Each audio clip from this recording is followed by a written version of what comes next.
Hello and welcome to the Island Lamb. I'm Diane, and I thought I would start this episode by taking you off island. We are going off to our favorite nursery, and this is our routine. So we've parked our car in the interstate parking lot, and we usually do a little walk by the boats. And as you can see, here is the ticket booth for the New London, Connecticut ferry. But we're taking the high-speed ferry to Point Judith, and that runs seasonally, so it's a treat to have it this time of year. I've purchased my tickets online, so I don't have to go to the ticket booth, but here's our ticket booth. Our traditional ferry runs year-round, but we have a high speed that goes to Newport and also to Point Judith, and it's a luxury for us to take that. So here we go, we're making our way, and you can see there are people coming off the ferry. This is early morning, this is the 8:05 ferry, so it's not too busy down here, which is nice, and it gives us a full day of shopping off island. And we're going to get in line, and because it's a day trip, we didn't have our luggage with us.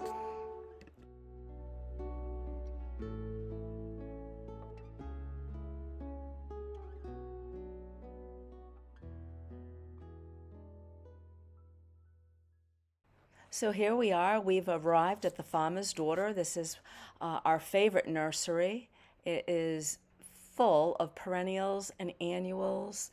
And we had a little bit of a late start this year with our gardens, so I think it's okay. Our weather has been kind of cranky as well, so I'm thinking about adding some more perennials around my driveway, and that'll probably be lavender. And I'm also going to be looking for annuals for my window boxes and some of our pots. We have to be careful what we buy. We have, as I've mentioned before, quite a deer population on the island. So as far as perennials, lavender holds up well. So do herbs. And look at these beautiful shades of lavender and purple. And now we've gone inside, and you can see the Quonset huts and all these gorgeous little buildings with all kinds of goodies you can buy, gardening gloves and hats and pots, and they give you some great ideas of what to do with your own property. Look at these beautiful red flowers. So now we're back at home, and you can see there's the lambs. This is under our front deck. We just leave this pretty natural. But here is some morning glories that I've planted in a pot along with some super bells. They're easy to take care of. I hope I have some morning glories blooming this year. I didn't have much luck last year. I've split my fern. I've got it hanging underneath the deck. I'm pretty happy about that. My herbs are doing well. I've already made a batch of pesto. I've got parsley and basil, and my cherry tomatoes are coming along. And I didn't do all of the gardening I expected this year. It was a bit of a different year, but I'm happy to have something to play with out on my back deck. You can see I've got the little tomatoes are already starting. And I bought some portulaca, and they look cute in this little frog. And look at my window boxes, look happy this year. And I'm out here watering. This is my perennial garden that wraps around our driveway. I love lavender. I use it for so many reasons, and I'll talk about that a little bit once we get to the regular part of this episode. But the deer won't eat the black-eyed Susans if I spray them. We've got some deer spray that helps with that. This is Russian sage that'll be blooming soon. I have a coreopsis that'll bloom soon, a little lamb's ear. I let my oregano for the most part go to flower because the bees just love it. And there you go, things are coming along in the yard. Hello, and welcome to episode 40 of The Island Lamb. Summer knitting, which is a challenge, and lazy days of summer. And we're having a lot of that. I hope you enjoyed that opening video. We were going off island, as you know. That was sort of the beginning of July, and it's much busier on the island right now. And we have pretty much been either staying up at our house and in our yard and around our property, or going the back way to the beach. And we just had 2 gorgeous days at the beach. But it's so busy in town that, and which is wonderful for the tourists and for the people who are staying here. But for us, it's nice to just go down, get our mail, stop at the grocery store if we need to, and get out of town and let the tourists have it. And so that's what we've been doing. However, we started off kind of with some cranky weather. we had a lot of fog, and I'm going to say we had weeks of fog, especially in the morning. We'd wake up in the morning and the fog was right up against the window, so there was zero visibility.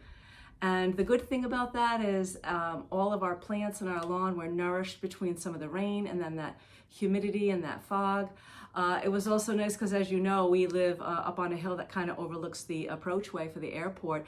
And when we have fog, the planes don't fly. This is just a small airport that allows small planes, and the largest plane are turbojets. And there's very few of those turbojets. So if it's foggy, they shut down the airport. So it's been very quiet up here on our hill. It's been very foggy, and the last couple of days the sun did come out, and we did manage to get 2 nice days at the beach, did a little reading, took a dip, and that's kind of what's been going on around here.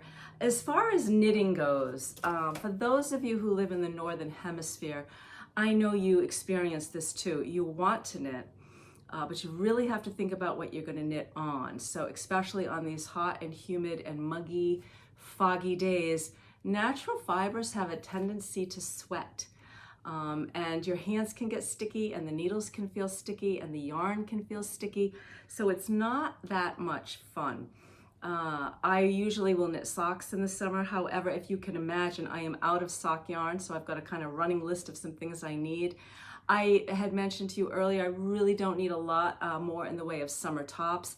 However, I am going to be going off island next week, the end of next week, and hooking up with my mom in Wickford and going to the Mermaid's Pearl, my local yarn shop. And a couple of years ago, I gave my mom this little linen skirt, and it's really cute, but she's had a hard time really finding anything to wear with it, to match with it. This mustardy brown is not her color. This brown is not her color. My mother can wear lavender, and she wears it pretty well, especially if it's a cool lavender. So as you know, I've been enjoying and thinking about the Knitting for Olive yarns, and they have come out, or maybe not come out, but I am aware of their 100% silk, and I'm hoping that the Mermaid's Pearl will carry the silk, and I'm hoping I can find something in that color. And if it's not Knitting for Olive, then another silk blend. My mom likes the summer top. She likes something with kind of a longer sleeve or even a 3/4 sleeve. So I want it to be fairly lightweight and something that she would enjoy and you know, maybe get some use out of that skirt. So that is on my mind. I'm going to buy some sock yarn for sure, and I've been spending some time going through Ravelry and going through my pattern books and looking for, and looking for some fall projects. But I do want to share what I have been knitting on, and I'm almost finished, which is good because it just started to get hot just this week. So this is the beautiful Ingrid Sweater by Petite Knit. I talked about this in the last episode. I don't believe I had put it on the needles. I showed you the paper pattern. I mentioned to you that even though I have the paper pattern, I'm using my Knit Companion program for this, which is so smart for me. And I just really want to spend some time talking with you about this pattern. It has been so much fun to knit on, a joy, really. It has kept me so engaged, and you know, with all that's going on in the world and all that's in the news and how that news can pulverize us every day, this has been an escape from it all, because the pattern is not that difficult. I will just say that the pattern is very easy to read, it's very easy to follow, but as you can see, we have changes that are happening.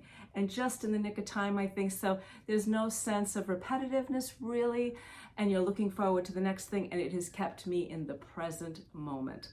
And I know, and I am practicing being in the present moment, because when you're in the present moment, all is well.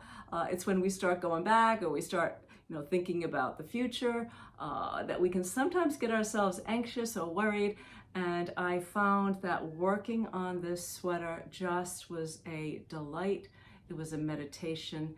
Absolutely, I absolutely recommend it. So here we go. The yarn I chose is the La Bien Aimée. It's called Wensley Worsted, and the color is Blanc. And it is a La Bien-Aimée hand-dyed yarn. Actually, this is not dyed, this is a natural color, but this is in their hand-dyed collection. La Bien-Aimée, it is 50% Falkland Corriedale, 25% Falkland Merino, 25% Wensleydale. So 3 different breeds. There are 250 yards on a skein, 230 meters, and this is approximately a 100-gram ball. And it's beautiful. Let me show you. I didn't even use my winder. I was just too lazy to even get it out. I just hand wound these, which was, sometimes I find hand winding really fun because you learn a lot about the yarn. So here we go. This is a 3-ply, and you can see that here. I'm just gonna open this up. This is a 3-ply, and it's a pretty tightly wound, I mean, you could break it, but it is very strong, and that strength is gonna come in handy a little bit later when I talk about my bind off method. So I hand wound it. It smells woolly, but it smells very fresh as well. It has a light halo, but not much, once again, because it's worsted spun, it's a worsted weight, it's got a nice tight spin to it. So I was just a little shy of the gauge, and I was okay with that. I used the recommended needle size because the pattern called for 8 inches of positive ease, and I really didn't want 8 inches of this would be like 8 inches or more of positive ease. I wanted a little bit of ease, but I didn't want this to be way oversized. The pattern also is not very cropped, but it is a little bit cropped. I wanted mine a little longer. I did not want a lot of room underneath my arm.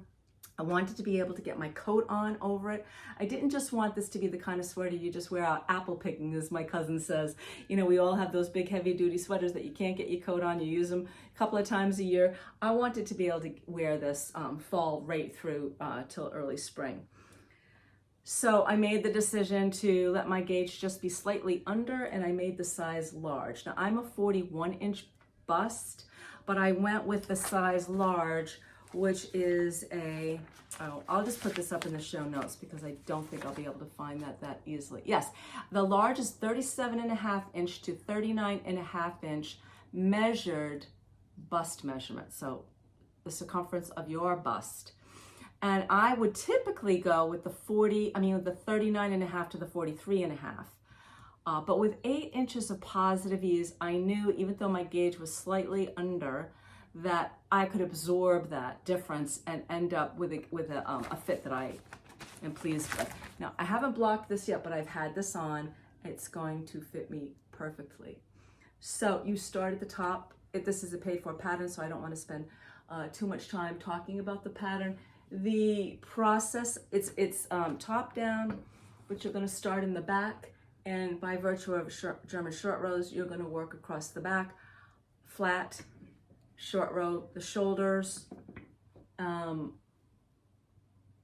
get this in the round, work in the round, following charts. So when I say following charts, yes, there are going to be charts. You're especially going to need the chart here and here, wherever you see this trellis pattern. Yes, the rest of it is charted, but you know a 2x2 rib, you know a 1x1 rib. This is a very basic moss stitch pattern. So the chart that you're really following is going to be for the trellis. And the chart is helping you keep track of your rows because you want, and you know how much I love this, you want symmetry with your sleeve. And look at this, is this just not perfect? It's perfect. There's so many details about this pattern I love, but one that I think you'll appreciate as well, especially when you're working something that you know is going to be a little loose. There are short rows accomplished over the top of the sleeve. So you're going to pick up these stitches and you're going to work your sleeve in the round. And as you can see, this 2x2 rib is shorter than the 2x2 rib here. So you're going to be working German short rows, so you're not going to have as much bulk underneath the arm as if this had all been worked evenly. I just think it's absolutely gorgeous. I think when I block it, I'm not gonna pin this down. I am gonna wash it, use my Eculon, but I'm not going to stretch the heck out of it. I'm going to measure it before I put it in the water because I know exactly how it fits me now and I know what I want to accomplish. If the sleeve is a little bit longer, I'll be fine with that. If the body is a little bit longer, I'll be fine with that. I can handle a little bit more here, but I don't want it to be much longer and I don't want it to be much wider. So when I lay this on my blocking mat, I'm just going to do a light pat. I'm going to open up some of these stitches, especially in the moss stitch, and also every time we have this purl band, I want to make sure that opens up nicely.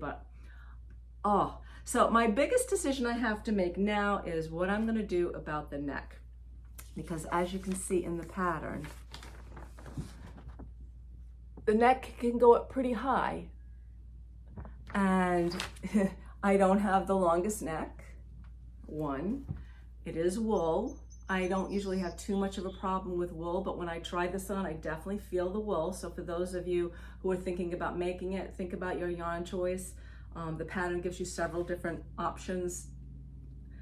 I don't mind wool on my skin, but I don't necessarily want a collar that's going to sharply be moving along my neck bones or my collarbones. So I went on Ravelry and I've seen several people who just did the first round, which would be pick up these stitches and then maybe just do a 1x1 rib, fold that over and sew it down. And I'm seriously thinking about that because I'm definitely going to wear something underneath this. I think a denim blouse, a denim shirt with the collar sticking up a little bit, with the with the sleeves out is going to be perfect with this. A turtleneck. So I don't really think I'm going to need all of that turtleneck knitted up. So I'm going to keep an eye on that. Also, the needle choice for the neck is a 2.5, a US 2.5. I'm not sure about that either. So I'm going to play with that a little bit. That's the next thing I'm going to work on. It's a little bit too warm to work on right now, but I made the decision to go ahead with the pattern's recommendation to do the Italian bind off. And I'm including a little video now of my husband videoing me while I worked on the Italian bind off. I did the 2-row setup, and then I did the bind off, and I did that first on the sleeves. I hadn't done it in a while, and I just wanted to remember how to do it. I wasn't sure I wanted to do it on this entire body. I mean, that's a lot of stitches, but I loaded up, it's 3, you want to go 3 times the amount of yarn for the circumference of the area you're going to be binding off. I have one of those nice long needles that has a bit of a bend at the top of the needle, and I just took my time. And what I wanted to say about the strength of this yarn is sometimes when I have done the Italian bind off, I've gotten a little frustrated because, especially if you're using a, a spun, or like Lopi, or, not a spun, a lightly spun yarn, it will break. And as you're running that yarn back and forth through those stitches, it's going to break. And I have found in past projects, I was constantly having to slice it back together, and I found it frustrating. This is so strong. It never, sometimes you even start to get like the halo will start to make a little ring around the yarn and you have to break that off. None of that happened. It went in and out and through those stitches beautifully. It took a lot less time than I thought it was going to. And so the benefit of that is that beautiful rolled edge, and I showed that on the video, that you get with the knit stitches just go right over to the back. It looks so professional and quality made, and this sweater I think deserves it. So that's just my recommendation, that if you're gonna go this far, give that Italian bind off a shot. And I used the video that Petite Knit recommended just to remind myself, because those first 2 stitches are a little bit different. They're the setup stitches, and then it's very, very easy to remember. It's basically a Kitchener stitch. So we know with Kitchener stitches, we've got the stitches divided. So this is a way of semi-dividing the stitches, but keeping them on one needle, so that you're working the 2 knit stitches, then you work the 2 purl stitches, and you work the 2 knit stitches, and you work the 2 purl stitches. And again, it was meditative, it was slow. I was definitely in the present moment. I put some beautiful meditative music on. It was a quiet morning, and mission accomplished. So Petite Knit, just a gorgeous pattern. I will definitely look at some of their other patterns. I think I mentioned the only other time I've done a Petite Knit pattern was the little dumpling bag, which was basic knitting. So as far as what am I thinking about going forward, I'm going to go to my yarn shop next week. I mentioned to you that I'm thinking about a Lopi. I might look at some of that yarn, though I know I can also buy that yarn online. I'm going to look at some silk. And I'm just going to see what strikes me, because last time I was in there, I saw this knitted up by the owner on the wall. It was on display, and I just went, oh my goodness, I forgot all about that pattern. I had been looking at it for a couple of years, and I had to make it. The other thing I also have to do is go through my stash and just see what's in there. I know I have a sweater's quantity of a couple of things, so we will see. So that's where I'm at with my knitting. I'm sorry I don't have more knitting for you. But I will say that I am about to harvest some of my lavender, and I have put it off. I usually would have harvested this lavender a week or two ago already. But the bees, I have never had more bumblebees and honeybees in our yard ever. I don't ever remember these many bees, and they're loving the lavender, and there's got to be 3 or 4 bees on every stem. I mean, I have hundreds and hundreds and hundreds of bees, and I just don't have the heart to take away their food source yet. So I'm waiting. But what I will do once I harvest it is I will tie them into bundles. I'll hang them upside down. I'll let them dry. As soon as I can sort of, go like that and they start to fall out, then I'll put them in a big bowl, and I just kind of do this, and all the little buds come off. And I will use those little buds. Once they're dry, I will make a foot scrub using some Himalayan sea salt and some Epsom salt, and I usually gift that at Christmas time. I will make sachets to tuck into my cedar chest where my woolens are, and also into my closet, into our dresser drawers. There's a lot of insects and bugs and moths that do not like the smell of lavender. So I may tuck them in here and there around the house. I just cleaned out my linen closet. We bought all new towels and all new sheets for our guest rooms and our guest bathrooms, because this is the time of year we're going to use those rooms more.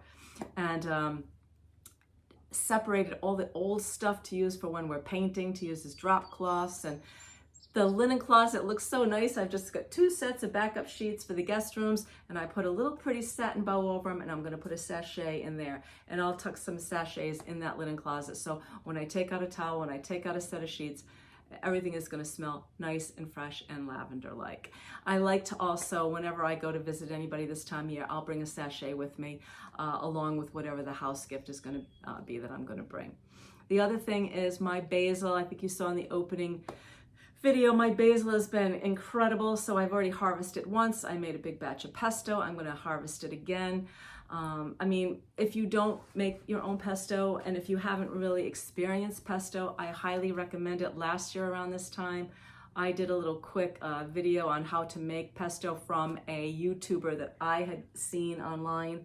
So to give him credit, if you go back, and I'll mention it in the show notes, I'll give him credit, and then you'll see how I made it. But if you don't eat nuts, you don't have to use nuts. If you're allergic to nuts, leave the nuts out. The Italian recipe typically calls for pine nuts. I find it's easier for me to get a hold of pistachio. I always have walnuts in the house because I make my own granola. And so this time I used walnuts. I had Parmesan cheese. It's olive oil, as much garlic as you can tolerate. We like it really garlicky, so I usually double that amount of garlic, and I double the recipe, and I store it in glass jars that have, like glass mason jars. If you're not going to use it all right away, you can either freeze it in your ice cube trays, or you can put it in a glass jar and then just drizzle, I say drizzle, but really coat the whole top with olive oil. And that will keep the top from oxidizing in the air and turning black, and it's not as pretty when you serve it. But I make pasta with it. You can spread it on bread and then put several slices of tomato and cheese and make grilled cheese. Pesto, tomato, grilled cheese is out of this world. You can make a cold salad with it. I have made salmon and then just drizzled a little bit over the salmon. It's very versatile. It's very strong. It's very fresh. So anyway, that'll be something else I'll do in July. And my cherry tomatoes are coming along, and pretty soon, hopefully, I can start picking those. But anyway, as far as, picking the lavender, I just can't upset those bees quite yet. So I'm going to be running a little late there. Yes, so I let my oregano go to flower. I will use the oregano leaves if I need fresh herbs. But I saw a gentleman from Greece had a YouTube up last year, and he was showing how to dry oregano.